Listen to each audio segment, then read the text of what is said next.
आपल्या घरी चाललो होतो मी जूला. तेवढ्यात एक फोन बांद्रा क्रॉस केल्यानंतर मला आला, नार्वेकर, मिलिंद नार्वेकर यांचं. दादा साहेबांना बोलायचं आहे. मी म्हटलं कोण साहेब? नाही उद्धवजी त्यांच्याबरोबर मी आहे, ते गाडी चालत तुमच्याशी बोलायचं आहे. म्हटलं द्या. बोललं सुरुवात सांगतो मी. त्यांनी घेतल्यावर मी बोललो जय महाराष्ट्र साहेब बोला. तुम्ही अजून जय महाराष्ट्र बोलता? मी म्हटलं मरापर्यंत बोलणार हे माझं उत्तर लगेच. तुम्हाला द्या, आपण थांबत नाही त्या बाबतीत. नाही साहेब मला तुमच्याशी हे बोलायचं आहे. तुम्हाला मुलं आहेत, मलाही मुलं आहेत. सध्या तुम्ही जे काय प्रेसला बोलता, आदित्यचं नाव घेता, माझी विनंती आहे आपण त्याच्यामध्ये त्याचा उल्लेख करू नये असं मला वाटतं, म्हणून विनंती करायला फोन केला. मला उद्धवजी एक गोष्ट लक्षात ठेवा, एक तर मी अमुक ठिकाणी अमुक ह्याच्यात कोण आहे याचा उल्लेख केला नाही आहे. निरपराध एका मुलीची अत्याचार करून हत्या झाली हे मी म्हणतोय, आणि त्यांना अटक व्हायला पाहिजे हेही मी म्हणतोय. त्यात तर तडजोड नाही. फक्त तुम्ही जे नाव घेतलं तुमच्या मुलाचं, त्याला संध्याकाळी जिथे जातो त्यापासून तुम्ही सांभाळा. सांगा त्याला ते बरं नाही. माझ्या घराच्या जवळ तो निरू मोरिया कोण आहे ना, तो दिनू मोरिया, तो राहतो. आणि त्याच्या घरात संध्याकाळी काय 3.5-4 तास धुमाकूळ घालता मला माहीत नाही. माहिती आहे, तुमच्यापर्यंत सांगणार नाही. आणि म्हणून मी सांगितलं तुम्ही त्यांना सांभाळा. साहेब मी पाहतो, मी सांगतो, पण तुम्ही जरा सहकार्य. बोला ठीक आहे, ठेवलं. अरे पण दुसरं काय दिशा सालियन? ती मेली ना, आता तिचं नाव किती वेळा घेत. अहो पण त्याच्यावर येणार आहे ना. तुम्ही का घाई आहे? जाऊ का मी? एवढी घाई आहे? कामाल आहे. दुसरा काय? दुसरा नाही. अरे दुसरा फोनचा तुम्ही ऐकायचं नाही का हो? सांगा ना, सवंगड आहे ना. हा दुसरा फोन जेव्हा कोविड होतं त्याच काळामध्ये तो फोन आला. त्यावेळेला माझ्या हॉस्पिटलचं उद्घाटन होतं. तर त्यावेळेला एक परवानगी राज्य सरकारकडे माझी होती. केंद्रात सगळी परवानगी देतं हॉस्पिटलना आणि मेडिकल कॉलेजला. तर त्यावेळी त्यांचा फोन आला, म्हणे तुम्ही फोन केला होता? मी हो कॉलेजच्या परवानगीसाठी केला होता. साहेब ते तर मिळेलच, पण तुम्हाला मी सांगतो जरा तुम्ही प्रेस घेताना तो उल्लेख टाळाल तर बरं होईल. मला परत एकदा सांगतो, तुम्ही म्हणता त्याचं नाव घेतलं नाही आहे, पण एक मंत्री होता असं मी म्हणतोय. त्या घटनेच्या वेळेला एक मंत्री होता आणि ते व्हिडिओमध्ये ह्याच्यामध्ये आलाय कॅमेरामध्ये. नाही पण बघा, हे 2 फोन त्यांनी केले. आता याच्यात फोनवरून काय, कोण कोणाला फोन करत नाही? कुठल्याही घटनेसाठी करतात. कळलं? येस. कळल्याचं उत्तर येस नाही. हो हां बरोबर. सर अनिल परबांनी आज मोठं भाषण केलेलं आहे का जेव्हा एकनाथ शिंदेने बंड पुकारला होता, 40 जण गेले होते, तेव्हा आम्ही आक्रमकता दाखवली नाही. कारण की उद्धव ठाकरेंनी आम्हाला सांगितलं होतं का शांत बसा. आता आम्ही आक्रमकता दाखवली असते. मला एक पहिलं विचारायचं आहे, हे कोण बोललं? अनिल परब. अनिल परब आणि आक्रमकता समीकरण जमतं काय? दिसतं का त्या जीवात? काहीतरी काय म्हणतं आक्रमकता. म्हणून तू दाखव ना, चल मी सांगतो आज दाखव, कुठल्याही बाबतीत दाखव. कोणात कानफडत मारलेलं तरी ऐकिवात आहे का आतापर्यंत एवढ्या वर्षात? हा भाषणं करू शकतो, वकील असल्यामुळे खोटं नाटक तर तुझं पेशाच आहे. जसं तुम्ही जशा बातम्या देता ना तसं तो एक पेशा आहे. त्याने उगाच बड्या मारू नये. तुला काय करायचं ते कर, पण तुला काय जमणार नाही. आणि त्याच्यामुळे त्यांनी तोंड बंद करावं. तुला जे काय करायचं ते कर. कोण वाघ? मासा नीट बोला ना. चित्रवाग प्रकरणामध्ये त्यांनी सांगितलं कोण ते शपथ तुम्हाला पाहायचं. कोण? ते हे 56 कोण ते मला पाहायचंय. अरे एक पाहू शकत तू काय 56 पाहतो. ती चित्रा वागलाच तिला पूर्ण उर कधी तुला पूर्ण उरेल ते बघू पाहतो मी. सर आणि चित्रा वाघच्या मागे ती एकटी नाही आहे, पूर्ण बीजेपी आहे, नारायण राणे पण आहे. सर ये तुझं कुठे येतो सांग, मैदान सांग, ठिकाण सांग, चला. कोण नाही आलं तर मी तरी हजर होईल. कधी येतोस? आता कोण नाही राहिले त्या शिवसेनेत, त्या चिवचिव करतोय. कोण राहिले हो त्याच्यात? त्यामुळे आता यांनी तोंड बंद करावं आणि आता घरी बसावं. सर तुम्ही देखील स्वतः तू महाराजांना बघ जर असा महाराज. हां तुम्ही देखील स्वतः मुख्यमंत्री राहिला आहात. खरं तरी घटना घडली जवळपास 4-5 वर्ष उलटत आहे आणि त्यावेळी ज्यावेळी तुम्ही पूर्ण फॉलोअप घेत होता, तुम्ही देखील सगळ्या तपासाला यामध्ये घेतलं होतं, त्यावेळी संबंधित ज्यांनी आता याचिका केली आहे मुलीचे वडील, त्यांनी असं म्हटलं होतं की आमच्यावर दबाव आहे. त्यावेळी तुमचा दबाव आहे असं म्हणत होते. आता ते म्हणतायत की ठाकरे गटाचा त्यावेळी दबाव होता. एक वडील म्हणून जी याचिका आता स्वीकारली गेली आहे, ह्या 4-5 वर्षामध्ये संबंधित प्रकरण तुम्ही कसं बघताय? फक्त व्यक्ती म्हणून नाही तर एकंदरीत संपूर्ण प्रकरण आता ऍडमिट झालं. एक तर सांगू, तुम्ही वडील दिशास्थानचे सतीश सालियन ना, बरोबर ना? त्यांचं ते अपील पूर्ण वाचलं का हो? नाही वाचलं. त्यात माझा काही संबंध नाही. दबाव होता.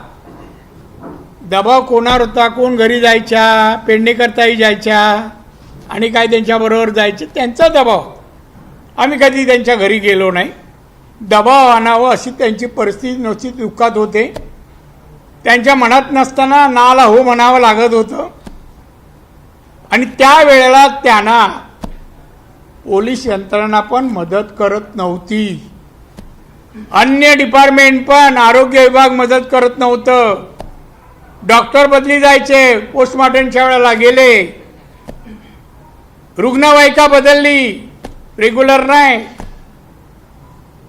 जे काय प्रकार झाले ना, तर ते प्रकरण दडपण्यासाठीच झाले.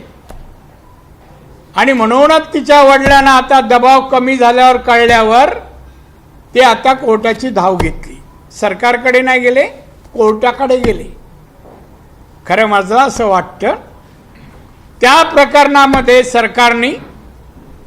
सरकारने सुप्रीम कोर्टाचं एक रुलिंग आहे, जर एखाद्या महिलेवर अत्याचार झाले असतील, खून झाला असेल, तर त्वरित पोलिसांनी FR दाखल करून अरेस्ट करून चौकशी सुरू करावी. हा कायदा होता तेव्हाही. माझ्याकडे कॉपी आणली आहे मी. मग त्याप्रमाणे कारवाई का नाही केली पोलिसांनी? वाजे ताब्यात आहे हो. काढायचं बाहेर, 4 फटके दिले का सगळं सांगेल कसं झालं ते. वाजे तर या सगळ्याचा करता करू तर वाजे आहे. माझ्याकडे बघ ना बाबा, असं नको तिकडे बघू नको. म्हणणे अन्याय केल्यासारखं वाटतोय. तर तेव्हा हे सगळं त्यांच्या वडिलांवर, कुटुंबावर दडपण होतं. त्यांना कोणाची मदत नव्हती. आम्ही पण तिथपर्यंत पोचलो नाही. म्हणलं यंत्र ह्याच्यामध्ये हस्तक्षेप नको. नाही तर शेवटी पत्र इथे अमुकाचा राणे नाव दिसलं काय असतं, मग ते जास्त हेडलाईन वगैरे येतं. त्यामुळे आम्ही जवळ गेलो. आणि त्यामुळे हे प्रकरण तेव्हाही अजूनही त्या दडपणाच्या बाहेर ते वडील आणि आई वगैरे आले नाहीत. आणि म्हणून मी आता या सरकारला सांगेन, आता कोर्ट जेल तो निर्णय देईल, पण आतापर्यंत जे एव्हिडन्स आले त्याच्या आधारे FR दाखल करा, अरेस्ट करा. काय भाषा बदलली होय. आता या 1 महिन्यामध्ये किती फेऱ्या झाल्या मुख्यमंत्र्यांकडे.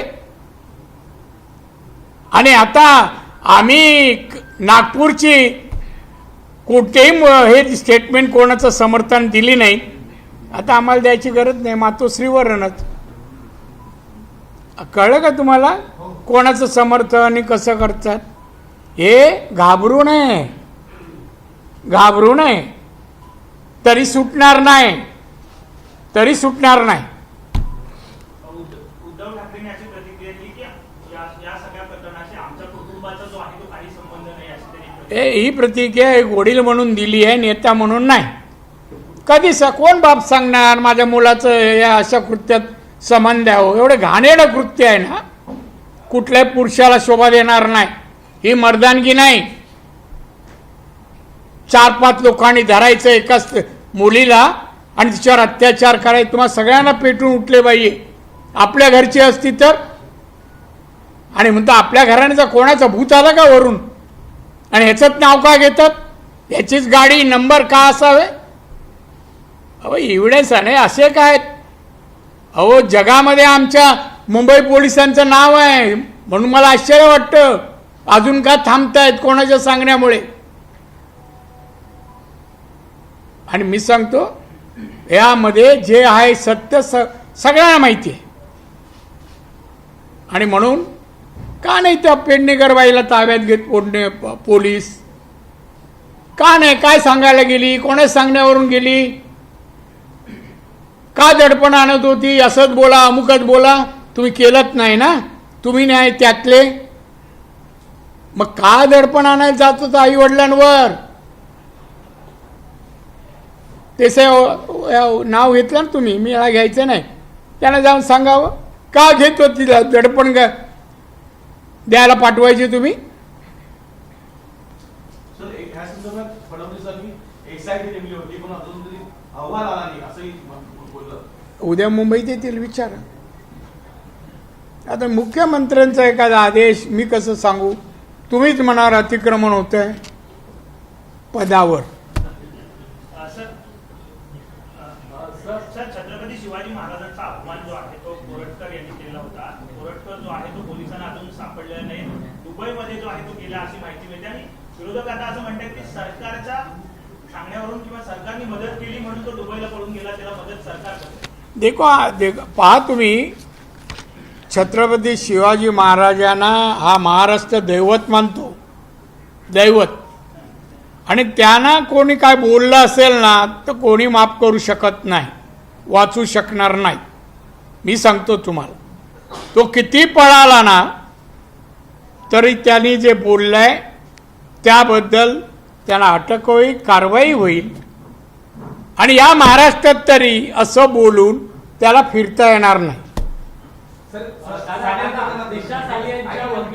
आता एक इकडे येता इकडे जाता. मी जर चुकत नसेल तर या एसआयटीने किंवा या तपास अधिकाऱ्यांनी तुम्हाला वैयक्तिकरित्या तपासासाठी मदत मागितली होती किंवा काही समन्स दिले होते अशी काही माहिती आहे का? आणि तो तसं असं माहिती आहे का, मलाच विचारतो आणि माहिती आहे का, मला नाही माहित. तुम्हाला अहो काही संबंध, मला कधी विचारलंच नाही. पोलीस येणार कसे हो, त्याला माहिती आहे मी वास्तव आहे ते ठेवणार समोर. पोलिसांना ते नको होतं वास्तव. जे कोणी अधिकारी होते, तुम्ही एक गोष्ट सांगावं, आता हे आरोपी अगदी मंत्री होतात, अमुक होतात, फिरतात, सगळं ते पोलिसांना दिसत नाही. एव्हिडन्स आहे, सगळं आहे, अरेस्ट करू शकत नाहीत. पण नारायण राणेने एक वाक्य बोलल्यावर पोलीस कुठे कुठे शोधायला, DCP वगैरे, नाशिक काय, तुमचं महाड काय, आणि तिथे आले. मी जेवत असताना, सर आपको अरेस्ट करना है. बोलो किस लिए, आप ऐसा ऐसे का, तो क्या क्राइम कैसे होता है बताइए. माझं वाक्य होतं की मी त्यावेळेला तिथे असतो तर कानफडत मारलं असतो तर ना, तो भूतकाळ झाला हो. भूतकाळाला क्राईम लागतं कसं, कोणतं सेक्शन आहे, तरी मला अरेस्ट केलं. आणि आता खून बलात्कार हे करूनही आणि आमच्या छत्रपतींवर अशा प्रकारे त्यांच्याबद्दल अपशब्द बोलूनही अरेस्ट होत नाही. हे दुःख आहे, दुःख आहे. दादा, दिशा साळी यांच्या वकिलांनी आता मालवणी पोलिसांकडे एक मागणी केली आहे की दिशा साळी यांचे फोटो, त्यावेळेचे पोलीसचे फोटो आणि PM रिपोर्ट आणि CCTV फुटेज आम्हाला द्यावे, जेणेकरून तपास करून पुढे सोपवेल कोर्टाने. पोलिसांकडे नाही मिळाले का 4-5 वर्ष? हे सगळं कलेक्शन पोलीस नाही करू शकत होते? कोणी अडवलं होतं? एक त्याची मागणी आहे त्याच्या वडिलांची, त्या सुप्रीम कोर्टाच्या एखाद्या रुलिंगप्रमाणे, जर पोलिसांनी काम करायला अशी मर्डर टाळटाळ केली असेल तर त्यांना सस्पेंड जागेवर व्हायला पाहिजे, त्यांना पण अटक व्हायला पाहिजे. सुप्रीम कोर्ट रुलिंग आहे. मुंबई पोलिसांनी काढावं आणि आता मागायला जाता, मागायला ते पोलीस स्टेशन त्यांचंच आहे, मालवणी मग मुंबई पोलिसांच्याच अंडर आहे, त्यांनी मागावं, माझं काम. पण त्यांना आत्ता एवढी वर्ष का लागली एक्सप्लेनेशन विचारलं पाहिजे कमिशनरने, संबंधित अधिकाऱ्यांनी. करा सस्पेंड जाग्यावर. मी सांगतो मुख्यमंत्री होतो दुसऱ्या दिवशी, मुख्यमंत्री झाल्यावर कमिशनर तेव्हाचे मेंडोसा आणि इनामदार जी यांना बोलवलं आणि मी सांगितलं मला माहिती आहे ए बाबा आपसन नको बोलू, नाही तर तुम्ही बोला वर या, मी खाली येतो. मला माहिती आहे की मुंबई पोलिसांमध्ये काही अधिकारी दाऊदशी डायरेक्ट बोलतायत, गुन्ह्यांमध्ये मदत करतायत. ते यादी माझ्याकडे उद्या 11:30 घेऊन या. दुसरे 11:30 मेंडोसा इनामदार दोघे आले. 37 अधिकारी होते, 37. मी लगेच त्याच्यावर लिहिलं एक ओळ, या सर्व अधिकाऱ्यांना चौकशी बिकशी नाही, पोलीस कायद्याच्या 311 प्रमाणे निलंबित करण्यात यावं. नारायण राणे पाठवले. 37 निलंबित झाले कशाने? अरे अशी होती आपल्या देशाविरुद्ध राहणारे, समाजाविरुद्ध अशी कृत्य करणारे कशाला पाहिजेत? आणि मदत करणारे अधिकारी पण वाजेस डिपार्टमेंटमध्ये जातो कसा, हे काय सर्व ठिकाणी हजर राहतो काय, सर्व गुन्हे करायला प्रवृत्त करतो काय, आणि तरी पोलीस खात्यात. ठीक आहे, अजून सांगा.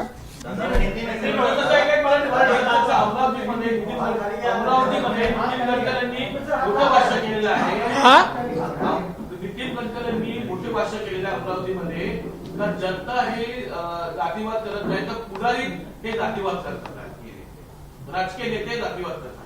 ते त्यांना विचारा ना कोण कोण आहेत. हा यादी विचारा ना. ते मोठे नेते आहेत, ते मोठी नावं घेऊ शकतात. जरा विचारा कोण आहेत असे, आणि त्यांना का ठेवता पक्षात, काढलं पाहिजे ताबडतोब. नाही बरोबर ना? मग राज्यामध्ये ज्या घटना घडतात, नागपूर सारखी घटना घडली, नागपूरमध्ये जी घटना घडली त्यानंतर काँग्रेसचे नवे प्रदेशाध्यक्ष हर्षवर्धन सपकाळ असं म्हणतात की राज्याला पूर्णवेळ गृहमंत्री हवा आहे. देवेंद्र फडणवीसांनी राजीनामा दिला पाहिजे, कारण राज्यात अशा घटना किती दिवस झाले सपकाळांना?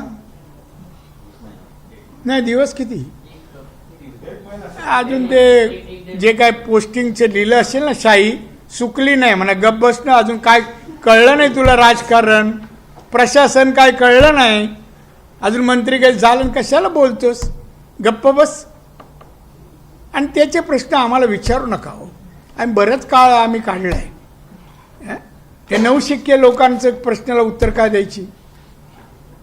सर जैसा संज्ञान के पिता सतीश संज्ञान बॉम्बे हाईकोर्ट में गए और न्याय की गुहार लगा रहे हैं, न्याय मांग रहे हैं। कार्य उस समय जो महाविकास अघाड़ी की सरकार थी, दबाया गया, हमें बोलने नहीं दिए गए 5 साल, अब हाईकोर्ट का दरवाजा खटखटाया है। बोले ना आगे। उन्होंने दरवाजा खटखटाया हाईकोर्ट का और न्याय मांग रहे हैं। हाँ, तो आपका क्या क्वेश्चन क्या है? क्वेश्चन ऐसा है कि अगर इतनी बड़ी वारदात जो हुई है तो पुलिस स्टेशन ना जाकर हाईकोर्ट का दरवाजा खटखटाने की जरूरत पड़ेगी। पुलिस ने अब तक संबंधित जो गुनेगार है उनको अरेस्ट नहीं किया है, इसलिए उनको पिताजी को लगा कि पुलिस से हमें न्याय मिलने वाला नहीं है, इसलिए कोर्ट में गए। सर, उद्धव ठाकरे ने आपको 2 बार फोन किया था, फोन करके नाम ना लेने का आग्रह किया था। वो पूरा इंसिडेंट क्या था, कब कब आपको कॉल आया? अरे अभी मैं मराठी में कहा, आप तो समझते। देखिए उद्धव, जरा सुनिए ना। अभी उद्धव ठाकरे, आपका क्वेश्चन है उसका आंसर इसलिए देता हूँ कि आपको भी रिपोर्टिंग करना होगा। आपका काम आसान होने के लिए मैं कहता हूँ, नहीं तो मैं रिपीट कोई क्वेश्चन का आंसर नहीं देता। मुझे कहना है कि उस वक्त उनका जो पीए है, अभी शायद एमएलए है लगता है ना? हाँ, वो पीए बहुत साल पीए था। पीए बोल तो पीके नहीं, वो था नार्वेकर। वो गाड़ी में था। उन्हें मेरे को फ़ोन किया, मैं भी घर जा रहा था, तो मुझे उन्होंने पूछा, दादा उद्धव जी आपसे बात करना चाहते हैं, आप करेंगे क्या? बोले कहाँ है? तो वो बगल में गाड़ी चला। बोले दे दे फोन। और जैसा फोन दिया तो मैं उनको कहा जय महाराष्ट्र साहब। तो वो मेरे को पूछते हैं जय महाराष्ट्र अभी भी बोलते हैं? मैं बोला मरने तक बोलेगा। वो क्या मातोश्री की प्रॉपर्टी नहीं जय महाराष्ट्र, छत्रपति शिवाजी महाराज की प्रॉपर्टी है। तो बोलते हैं मुझे एक आपको कहना है कि आपको भी लड़के हैं, मेरे को भी लड़के हैं, जरा आप जो प्रेस में जो बोलते हैं वो उल्लेख मत कीजिए, इसका मतलब उसका बेटे का नाम नहीं लीजिए। मैं बोला मैं एक मंत्री बोला, किसका नाम नहीं लिया हूँ।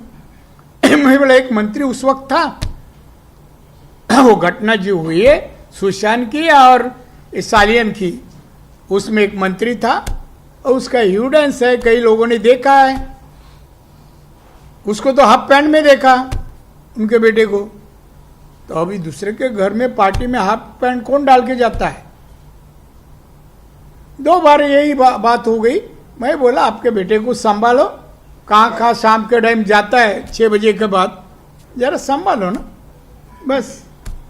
सर, दिशा के पिता ने जब हाल ही में पिटीशन दायर की है तो हमने आदित्य से पूछा कि एक बार फिर दिशा सालियान का मुद्दा चर्चा में है, तो आदित्य ने कहा कि वो संघर्ष करने के आदी हैं, मामला कोर्ट में है, उन्हें डिफेम करने की कोशिश की जा रही है। तो मैं सर सवाल आपसे ये कहना चाह रहा था कि क्या आपको नहीं लगता कि आदित्य को मीडिया के सामने आकर ये बताना चाहिए कि 8 तारीख जिस दिन ये वारदात हुई थी उस दिन वो कहाँ थे, स्पष्टीकरण दे दे ताकि ये विवाद ही हमेशा के लिए खत्म हो जाए। किससे अपेक्षा करते हैं? 5 साल नहीं मुंह खोला। एखादा आदमी ऐसी गंदी हरकतें अपने हाथ से हुई पश्चाताप करता है, ये उसमें से नहीं है, ये झूठा आदमी है। क्या बोलता है मैं वहां नहीं था, मैं इधर था उधर था, माँ के पिताजी के घर में था, सब जो उसका ठिकाना था मोबाइल पे उसका लोकेशन आया है, ये कहाँ था, उसके साथ कौन कौन थे, सब पुलिस के पास एविडेंस है। अभी कैसा बोलेगा मैं सच्चा बोलने और मैं अरे सोड़ तू क्या सच्चा बोलता है? पीछे बाला साहब का नाम था इसलिए इतने दिन बिताए, अभी इसके आगे चलना मुश्किल होगा। अभी चलना नहीं था, अभी तो जेल का रास्ता ही है। सब झूठा बात करते हैं और आप उसकी बातें क्यों पूछते हैं उसको? कोई चोर को बोलेगा तू चोर है, कबूल करते है क्या? तो हम बोलेगा तू क्या रे बलात्कार किया, वो कबूल नहीं होगा, उसके काबिल भी नहीं है वो। समझा ना समझा? लास्ट का सर, दिसंबर 2023 में जब गृह मंत्री देवेंद्र फडणवीस जी थे, दिसंबर 2023 में जब गृह मंत्री देवेंद्र फडणवीस जी थे तो उन्होंने एसआईटी फॉर्म की थी। उस दौरान एसआईटी ने कई बार नितेश राणे को बुलाया था क्योंकि उन्होंने अपनी प्रेस कॉन्फ्रेंस में सबूत होने का दावा किया था, लेकिन वो कभी गए नहीं एसआईटी के सामने, सबूत नहीं रखे। इसके पीछे की क्या वजह? पीछे कुछ नहीं, आगे कुछ नहीं है। पुलिस का काम में इंटरफेयर नहीं करना, ये हमारा रिवाज है। राणे फैमिली उनको कहा तू बीच में मत जा, पुलिस के पास एविडेंस नहीं, तो क्या करता पुलिस? हम क्यों बने विटनेस? इसलिए नीतीश ने वो उधर वो पेश नहीं किया जो एविडेंस करना था। वो अभी भी है, ऐसा छुपा नहीं है, वो पुलिस के पास भी है। अरे सुशांत की मर्डर उनका नौकर सावन के सामने हुई, वो सावन को क्यों नहीं बयान लिया? उनके घर में नौकर सावंत है, खेरवाड़ी में रहता है, सिंधुदुर्ग का लड़का है, वो इतना भी डिटेल बोलता हूं। उसने अपने मोबाइल में कवर किया उसकी मर्डर करते और रस्सी से ये देने के वक्त। ठीक है सर, आपने जिस तरह से कहा कि सबूत जो था वो पुलिस को इकट्ठा करना चाहिए, नीतीश राणे जी के भी पास है, लेकिन वो क्यों दे पुलिस को? लेकिन भविष्य में अब कोर्ट में जब मामला चल रहा है, कोर्ट में वक्त आएगा हम लोग देंगे, जो भी हमारे पास है 100% सहयोग करेंगे। 100% पुलिस को, महाराष्ट्र सरकार को, देवेंद्र फडणवीस के सरकार को मदद करेंगे। सर, फरवरी 26, 2022 के समय दिशा सालियन के पिता ने खुद नीतीश राणे पे शिकायत दर्ज कराई थी मालवनी में कि वो जिस तरह के एलिगेशन लगा रहे, क्या उस वक्त उन पर दबाव था? किस पे? नीतीश राणे के खिलाफ ही शिकायत की। तो दबाव किसके ऊपर? दिशा सालियान के पिता अरे होगा ही ना, उनके कब्जे में बेचारे थे वो, उनके कब्जे में थे।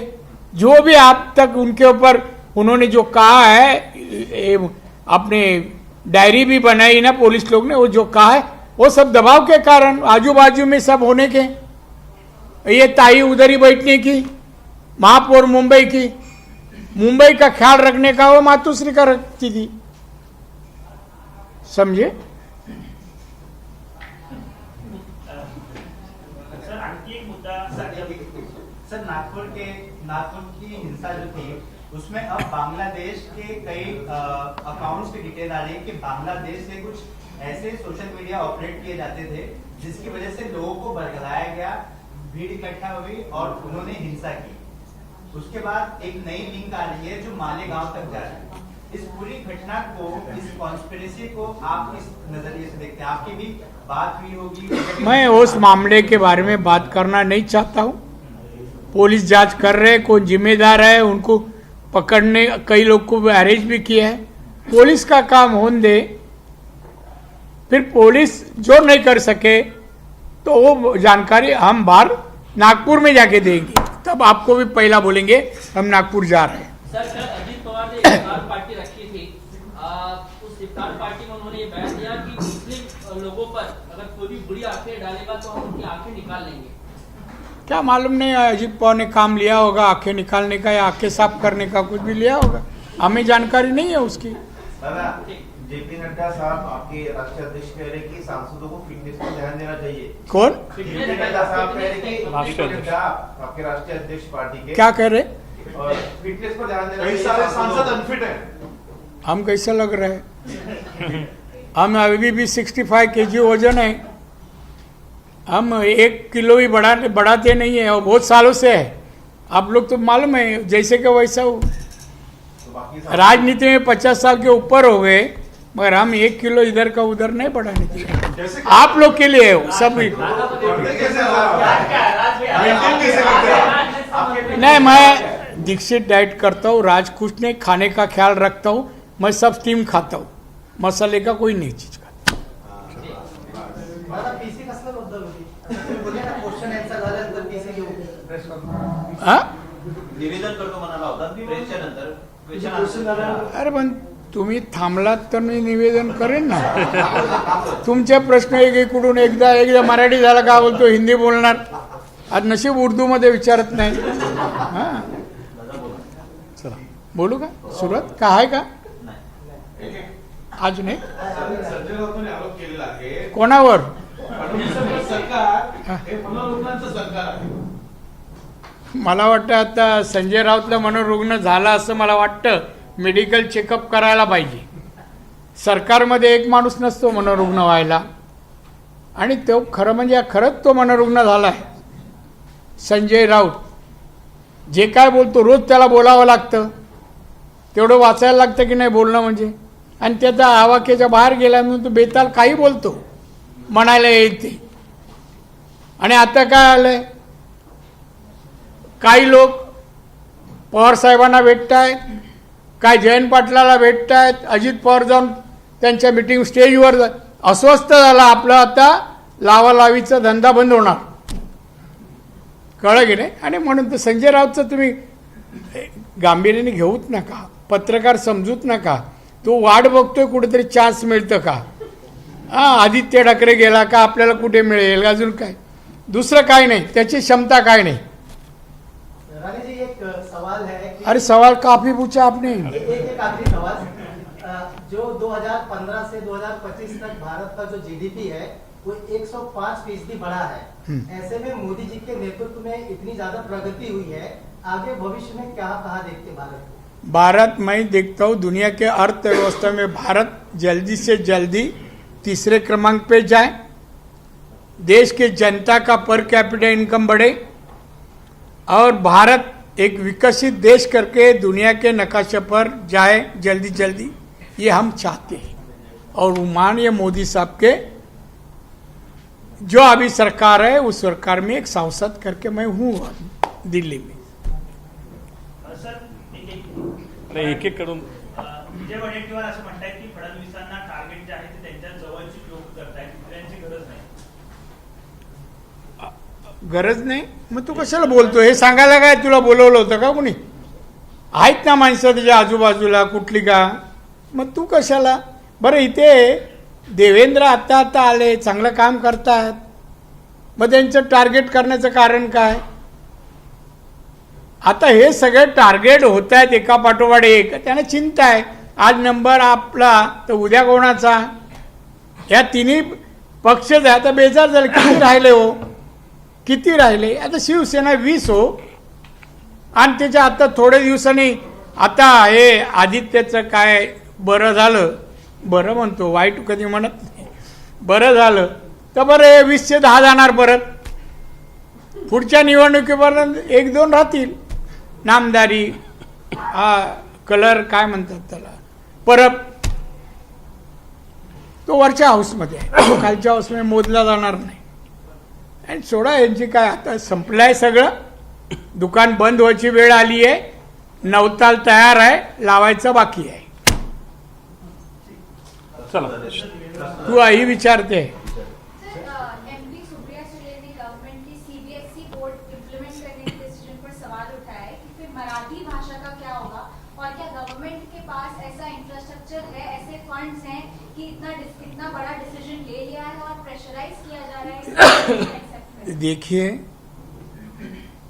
कल सुरे जी मुझे लोकसभा के अंदर मिली थी, ऐसी बातें हुई. ये सरकार का मामला है, सरकार ने उस क्षेत्र में अनुमति दे तो फाइनेंशियल पोजीशन अपना है क्या, और जब फाइनेंस अनुमति देता है तभी प्रस्ताव पास होता है और इम्प्लीमेंट होता है. अभी इम्प्लीमेंट होने शुरू हो गया तो सवाल है इसमें चर्चा करने की. अच्छा चीज कुछ भी होता है, आज हमारे स्टूडेंट, हमारे जो यूथ है, उनको उस शिक्षण की आवश्यकता है, तो उसमें फाइनेंशियल पोजीशन वीक है कि पैसा कहाँ से लाने, ये सवाल नहीं. हमें सुधारना है एजुकेशन क्षेत्र. तो जो चीज़ दुनिया में होती है जिससे तरक्की हो जाएंगी वो स्वीकार करना चाहिए, पैसे के इधर नहीं देखना चाहिए. वो भारत 140 करोड़ लोग है, हमारा बजट 47 लाख करोड़ का है, तो एजुकेशन लिए क्यों हम लोग रुकेंगे? सर, समाजवादी पार्टी के सांसद कुठे आहे ती? रामजी लाल सुमन ने एक संसद में बयान दिया था राणा संघा को लेकर कि मैं वो इतना ये दुनिया भर का अपने काम नहीं है. यूपी बीपी बिहार और पहले के काल का कुछ पूछ के मतलब नहीं, अभी का कुछ पूछो वो आप ढूंढ के लगे गए इधर. उच्च न्यायालयाच्या न्यायाधीशाची तडकाफडकी बदली केली आहे.